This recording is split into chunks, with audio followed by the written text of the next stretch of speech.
வந்தீங்க? ஆட்டோ வந்து.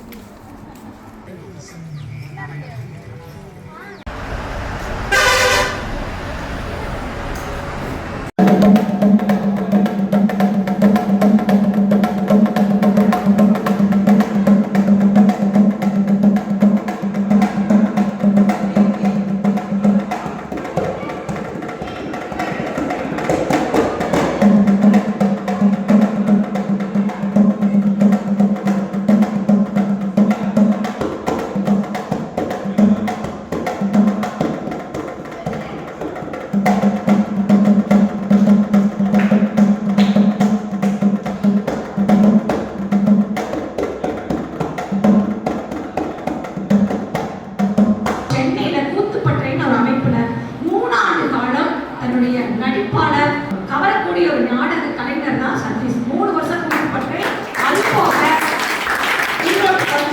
7 ஆண்டுகள். இப்போ இன்னைக்கு வந்து சிறப்பு விருந்தினர் கோதையம்மா, நான் சதீஷ் நாடக அரங்கேற்றத்துக்கு தான் வருவேன், நான் இன்னொரு நாள் வரமாட்டேன் அப்படின்னு ஈரோட்டில் இருக்கக்கூடிய இலக்கிய ஆளுநர்களுக்கு எல்லாத்துக்கும் மிக பிடித்தமான திருவாச்சி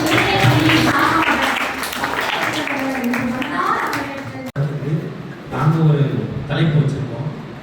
அந்த தலைப்பு அவங்க சொல்லுவாங்க, ஆனால் கடைசியில் நீங்கள் ஒரு தலைப்பு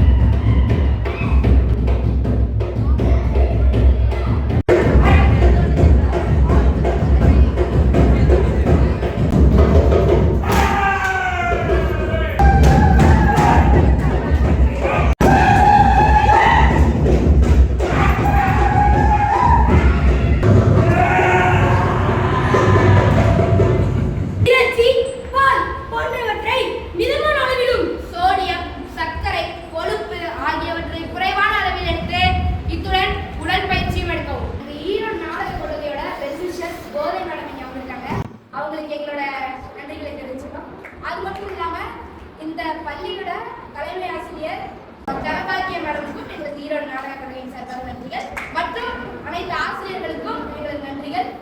இவ்வளவு நேரம் எங்களுக்காக பொறுமையா உட்கார்ந்து நாடகம் வந்ததுக்கு மாணவர்கள் அனைவருக்கும் எங்களுக்கு ஈரோடு நாடக கலை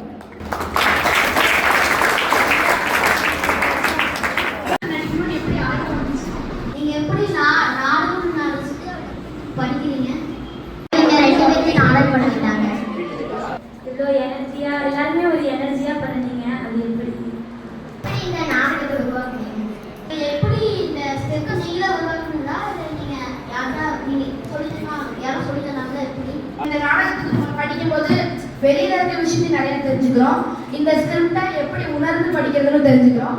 அந்த மாதிரி இதை ஸ்கிரிப்டா பார்க்குற மாதிரி அந்த ஸ்கூல் புக்ஸ்லையும் ஸ்கிரிப்ட் மாதிரி நல்லா உணர்ந்து படிக்கிறதுனால ஈஸியாக படித்து பாஸ் ஆக முடியும். தொடர்ந்து பயிற்சியில் இருக்கிறது தான். இப்போ பசங்க இவங்க வந்துட்டு ஸ்கூலுக்கு போகிறாங்க அப்படின்னா ஸ்கூல் முடிச்சுட்டு வந்துட்டு நேராக நம்ம தேட்டருக்கு நாடக கொட்டைக்கு வந்துடுவாங்க. தொடர் பயிற்சி தான். ஒவ்வொரு நாடகம் இருக்கும்போது அதை பற்றின நிறையா ஒரு புத்தகம் படிக்கமா இருக்கட்டும், இல்லை மற்றவங்க வெளியே போய் கேட்கறது, பெரியவங்க அந்த மாதிரி கேட்போம்.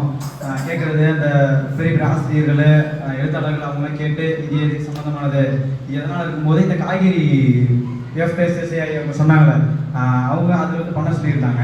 எஃப்எஸ்எஸ்ஏ அப்படிங்கிற ஒரு உணவு பாதுகாப்பு அமைப்பு வந்துட்டு எங்களுக்கு இந்த நாடகம் பண்ணணும்னு சொல்லிட்டு கேட்டாங்க. அதுக்கு அவங்க ஒரு சில தகவல்கள் சொன்னாங்க. அது மட்டும் இல்லாமல் அவங்க இங்கே இருக்கிற ஆக்டர்ஸே வந்துட்டு அதை பற்றின ஒரு ரிசர்ச் பண்ணி அந்த டைலாக் ஸ்கிரிப்ட் எல்லாமே டிஸ்கஷன் மூலமாக கொண்டு வரும். நாடக கொட்டையில் வந்து ஸ்கூலில் கொடுக்குற ஹோம்ஒர்க்லாம் முடிச்சுட்டு புக்ஸ் எல்லாம் படிச்சுட்டு இவங்க ஒரு கதை சொல்லுவாங்க, நாங்கள் ஒரு கதை சொல்லுவோம். இவங்களுக்கு நமக்குள்ள இருக்க ஒரு இன்ட்ரெஸ்ட் தான் இதை உருவாக்குதுன்னு வச்சுக்கோங்க.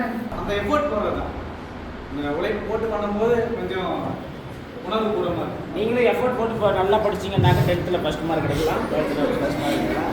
சிலம்பம், பறை, கராத்தே எல்லாமே கற்றுக்கிறதுனா நாங்கள் ஒரு விளையாட்டு வீரராக ஆகிறது இல்லை. நாடகத்தில் ஏதாவது தேவைப்படுச்சுன்னா அது மூவ்மெண்ட் யூஸ் பண்ணுறப்போ அது மூவ்மெண்ட் பண்ணி பார்க்கும்போது நீங்கள் எல்லாருமே ஸ்டேவாக நின்று பார்ப்பீங்க. நீங்கள் அப்பா போய் சொல்லுவோம், அப்பா கிளாஸில் இந்த மாதிரி புக்ஸ்லாம் படித்தோம்பா, இந்த மாதிரி ஒரு எழுத்தாளோட புக்கெலாம் படித்தேன், அந்த கதை சொல்கிறேன் அப்படின்னு சொல்லி அவங்கள்ட்ட ஒரு கதை சொல்லும்போது அவங்க ஒரு கான்ஃபிடென்ஸ் கொடுக்குறோம். ஓ பரவாயில்ல, நம்ம பையன் வந்து வெளியே போனாலுமே ஒரு நாடகம் பண்ணாலுமே ஏதோ ஒன்று படிச்சுக்கலாம் அப்படி. ஸ்கூல்ஸில் டெஸ்ட் இருந்தாலுமே எக்ஸாம் வச்சாலுமே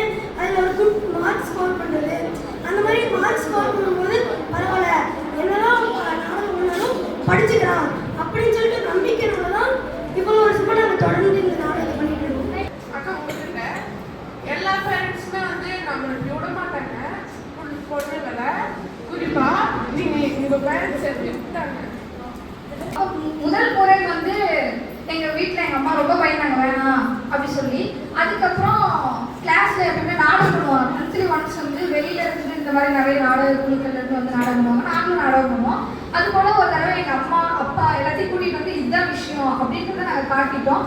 இவங்க எல்லாத்தையும் அறிமுகப்படுத்தி இந்த மாதிரி ஒரு விஷயம் இருக்கு அப்படின்னு அவங்களுக்கு ஒரு நம்பிக்கை இருக்கு. வந்து எப்படின்னா நைட்ல 7:30 8:30 இவங்க எங்க வீட்டில் கூட ட்ராப் பண்ணிடுவாங்க. அந்த மாதிரி ஒரு சேஃபான ஒரு இடம் தான் அப்படின்ற ஒரு நம்பிக்கை. நம்ம என்ன பண்ணாலும்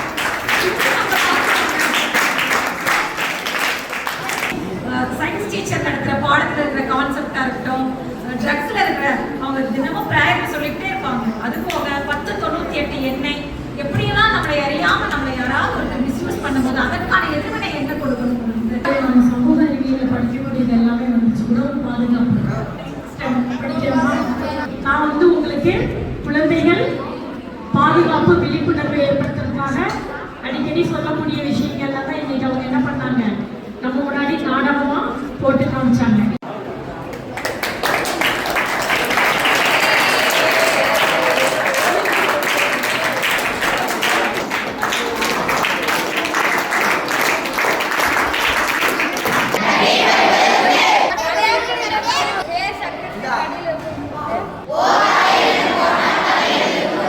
நாங்களும்